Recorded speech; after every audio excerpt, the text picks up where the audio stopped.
அத்தியாயத்தையும் ஹல் ஹதா அலல் இன்சான் என்ற அத்தியாயத்தையும் ஓதினார்கள்.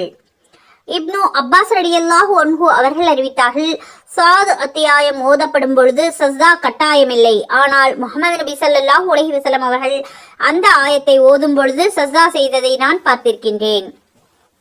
இப்னு மசூத் ரலியல்லாஹு அன்ஹு அவர்கள் அறிவித்தார்கள், நபி ஸல்லல்லாஹு அலைஹி வஸல்லம் அவர்கள் மக்காவில் சூரத்துன் நஜ்ம் அத்தியாயத்தை ஓதும் பொழுது சஜ்தா செய்தார்கள். அந்த கூட்டத்தில் ஒருவரை தவிர அவர்களோடு இருந்த அனைவரும் சஜ்தா செய்தார்கள்.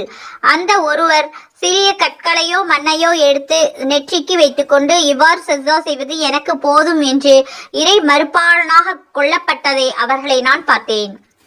இப்னு அப்பாஸ் ரலியல்லாஹு அன்ஹு அவர்கள் நபி ஸல்லல்லாஹு அலைஹி வஸல்லம் அவர்கள் நஜ்ம் அத்தியாயத்தை ஓதி சஜ்தா செய்ததையும் அவர்களோடு இருந்த முஸ்லிம்களும் இணை வைப்பவர்களும் ஏனைய மக்களும் ஜின்களும் சஜ்தா செய்தார்கள் என்று அறிவித்திருக்கின்றார்கள்.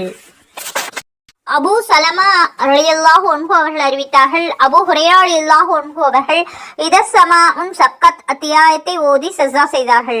நான் அவர்களிடம்,